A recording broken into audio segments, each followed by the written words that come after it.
All right, we will get started as people continue to trickle in.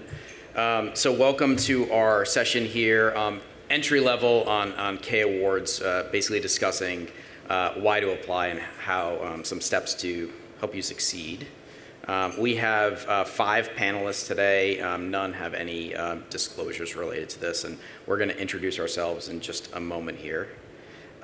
So the 3 main learning objectives with this is to basically describe the rationale and process of applying for, these are mentored K Awards that we're going to talk about today, so non-institutional awards or institutional Ks. We'll describe basically keys to success and also some barriers, common barriers and ways to overcome those barriers in your application process. So the agenda all lines up with that, and then at the end we're going to break up depending on where people are in their stages in the K process to be able to do some questions and answers. So my name is Ryan Kerr. I'm from UAB. I have a K-23 from NHLBI and an AHA Early Independence Award, which we will discuss some other mechanisms that may be something that you should consider going forward with the turbulence around NIH that we can hit on a bit as well. And then, Courtney, do you want to? Sure. Hi, I'm Courtney Mangus. I'm at the University of Michigan. I'm on a KOA through AHRQ affiliated to share this And I'm Julian Hertz. Welcome, y'all. I'm from Duke University. I'm on a K-23 from NHLBI related to implementation science, using implementation science methods to improve acute myocardial infarction care in Tanzania. I'm Laura. I'm at UMass Chandler State. I had a K-12 and now I'm on a K-23 from NHLBI. I do de-implementation of live out here around PE. I'm Christian. I'm at the University of Vermont. I'm a pediatric emergency medicine, and I do some work. It is implementation science and human-centered design with emergency care planning for kids with medical complexity. That's through NICH. And Austin, unfortunately, can't join us this morning. So I think, Courtney, you're up.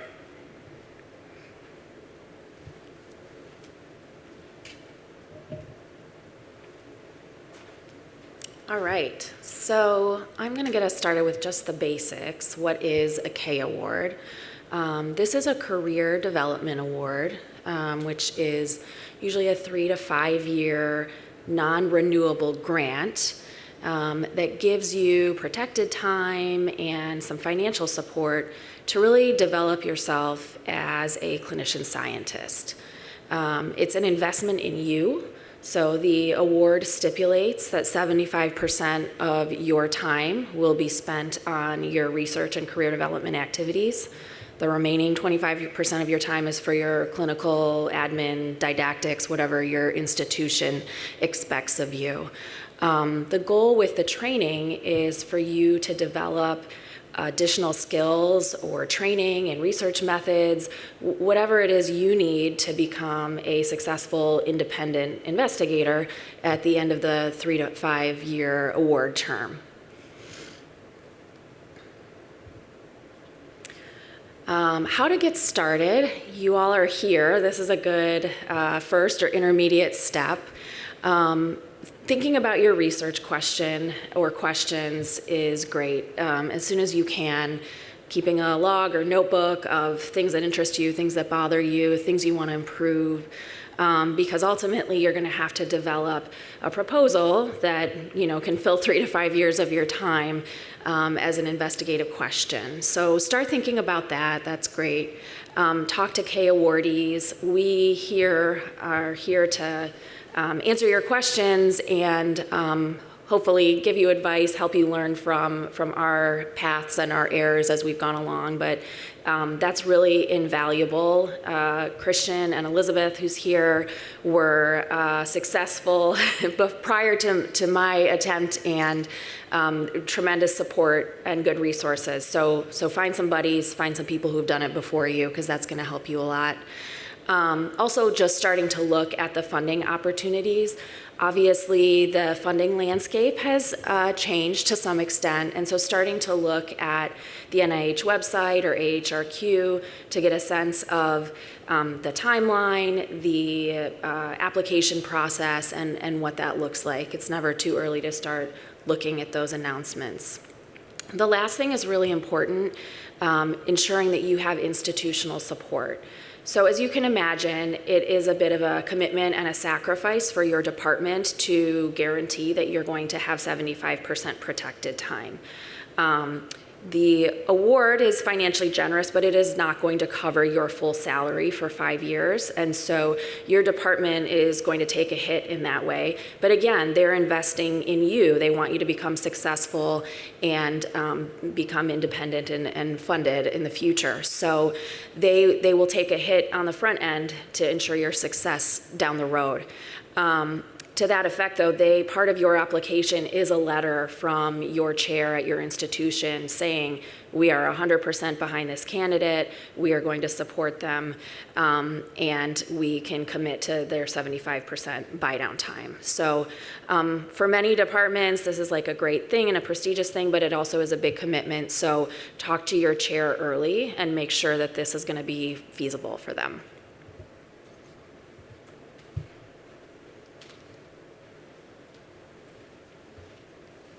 Okay, we just want to get a quick sense of the room. Can you all just raise your hand and let us know how many of you are in the pre-contemplative stage? You've heard of a K, but not sure if you're going to apply. Anyone? No? Okay. How many of you are actively planning to apply, know the basics of what a K is, working on a plan? Raise them high so I can see, please.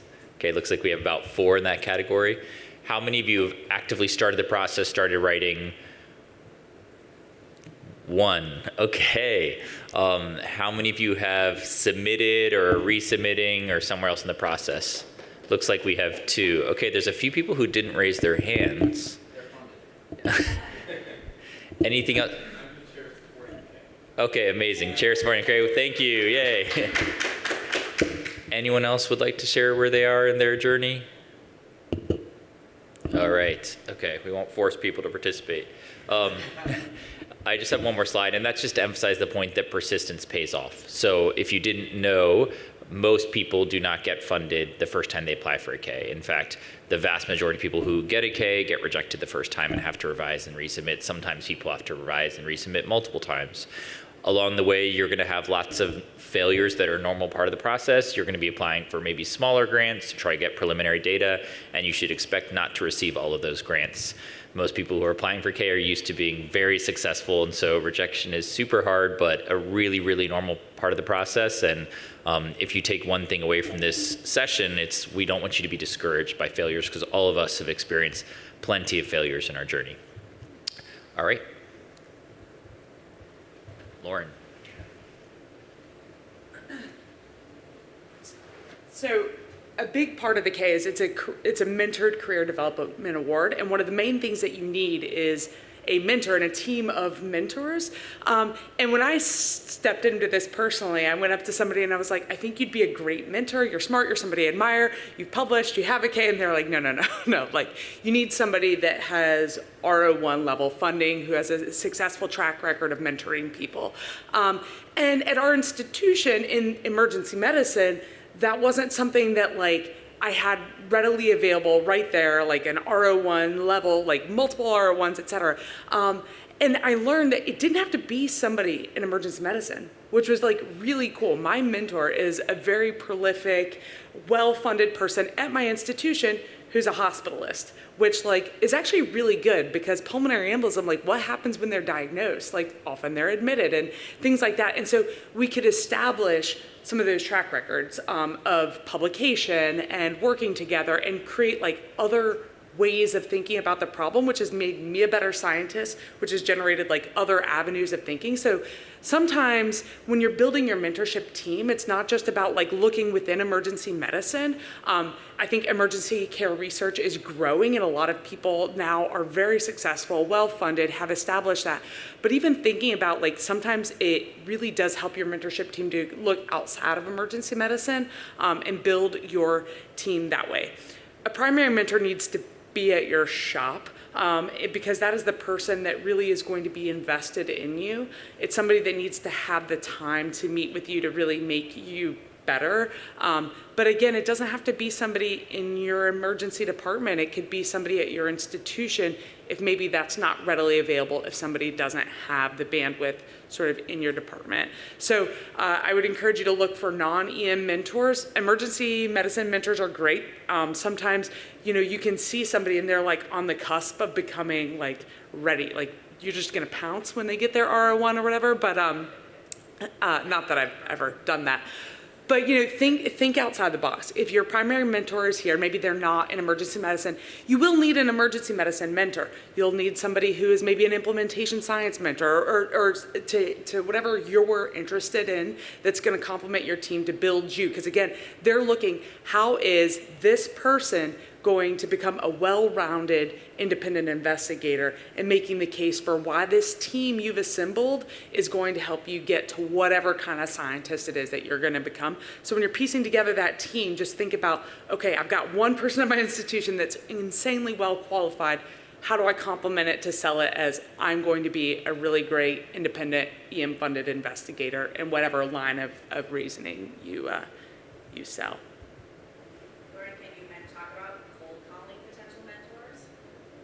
Ooh, I'm really bad at cold calling mentors, but what I do is I try to find a line of connection to them, because it's a big ask. And sometimes people are intimidated by being like, oh, you want me to take on all this work? So for example, I did it, but I was like, hey, my primary mentor, Peter Lindenhauer, who you well know and respect based on your collaborations, suggested I reach out to you. And then that puts the pressure. Like if you have that shared link, like you milk that. And then, say like, I anticipate that, we'll write this, we'll meet, but, there's flexibility in our virtual, independent reading and assignments that we do, because like, to be honest, what you get out of mentors is going to vary. I actually found more mentorship and advisorship among some of my advisory team than I did my actual mentors, because people's priority changed. Like somebody got really involved in operations, which was okay because I turned out to not need him more than like really on paper, and a couple of other professional links that he set up. But sometimes by being like, hey, the lift might not be that big and we know these people, I think that can really help you as well. But I wouldn't be afraid to do it, but maybe see if you can find a link to those people first. Oh, did we skip it? It's, sorry. I skipped you, Christian, I'm sorry. All right, graceful up to the microphone. A couple of years ago, we did timelines just to illustrate like what our journey was towards a K award, and we did everybody's, but now we've narrowed it down to one. So I was the lucky one who gets to talk about my timeline. So this started in 2011. I did like a research fellowship in medical school. I was at Tufts at the time, and I got to meet some amazing people. So speaking to mentorship, you can see on the left-hand part of the screen, I did a research fellowship with a man named Jim Perrin at Mass General, and he introduced me to Sarah Beth Broder-Fingert, who's a pediatrician who I established a good relationship with, wrote a paper with. She was a fellow at the time, and I was a medical student. And the whole point of this is be nice to everybody all the time, because you never know when it's going to circle back. And you can see Sarah Beth at the end, and I'll get to that towards the end. I got a first this seed grant for like $3,000 through my mentor. Encouraged me to do that when I was still in medical school, and so I started to get this feeling like I really want to do research, and I'm really interested in this, and I liked it way more than I thought I would. I was like, oh, I'm just going to fill a summer. Like I need something to do, and it ended up being a career pursuit at this point. I also published my first paper at that time, which made me really happy. And I remember that feeling of it actually being published and accepted, and I liked that feeling. At the same time, you can see there's like life goals up top, and you can see I got married and had my first kid. I took 5 years off in between medical school and, in between like undergrad and medical school. I was in Teach for America. I did some like other things and got an MPH. So life was also happening while all of these things happening, and that's completely expected. And my firstborn, who's now 10, was born like right in my first start of my intern year, I was actually on newborn nursery because I did peds training, and my daughter was born that month, so that was really interesting. I went on to residency, and I did prioritize research and residency because I asked them for like all my elective time. I tried to dedicate to that, and I tried to be as productive as possible in Pittsburgh. I then sought out fellowships where there were like funded people, because I know, at least like in EM and in pediatric emergency medicine especially, there's not that many funded, like our level funded folks around the country. They're usually pretty concentrated. So I tried to actually look at departments that were pretty good. So I landed at the Children's Hospital of Philadelphia. Also met some great mentors there, which I didn't even put down of circle back around, but that gentleman's name is Joe Zork. I kept having children. There's now like a litter of them. There's 3 of them who are 10, 8, and 6 during that time. I was looking for my first job. And I will tell you, coming from a place like CHOP, people are like, why the heck are you going to Vermont? And I remember having this conversation with them because you have like this mega behemoth quaternary care center that's a research powerhouse. But I will tell you, exploring a little outside the box even for a PEM provider, they were building a PEM program. I got the best investment from my chair, who just said, what do you want to do with your life? And I said, I was a little crazy. I was like, here's an AIMS page. I want to apply to a K, and I want to do it in the next 3 years, and this is what I want to do with my life. And he's like, that's exactly what our department needs. How do I get you here? And I was like, wow.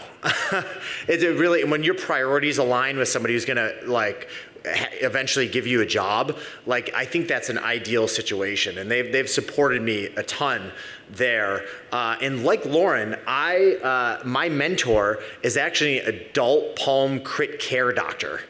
So pediatric emergency medicine, adult palm crit care, a little far apart, but she has been absolutely amazing. And I'll tell you, she just read a research strategy for an R01 for me, and her insight into that, even not knowing clinically a lot about kids with medical complexity, is like, it's really unfathomable. And now I have to revise it a lot in the next 2 weeks, but that's neither here nor there. But she has been really wonderful.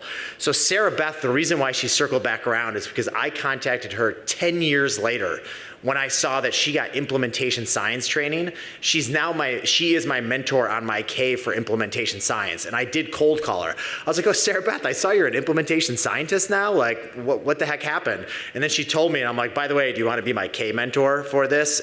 Even though she's at a different institution, she's in UMass, which has been great. And Joe Zork, who's at CHOP, the R01 that I'm submitting is a multi-site trial, and he's going to be the site PI. And he's an IT expert. So these things circle back around, and all I can say is just be really nice to people as you move along in your training, because you never know when you're going to circle back. And when you find these really great people that you connect with, somewhere down the line, you're going to run into them, and we run in the same circles. But it has served me well doing this. And then the NIHR01, again, I'm going to be submitting it in 2 weeks. I'm 3 years into my K, and that has gone great. I will say the elephant in the room, I did talk to my program officer 2 weeks ago. I was happy to find out she still had a job at NICHD, which we're not really sure what's going to happen with. I don't have any great answers for everyone on where that is going to go. And I attended the federal funded investigator panel the other day, and it didn't seem like I was trying to get some insight into that, and it doesn't seem like anybody has some insight. I asked my program officer what's going on, and she says, well, sometimes you find out before I do, like on news outlets. So, but what Jeremy Brown, who's emergency care service still at NIH, what he said is,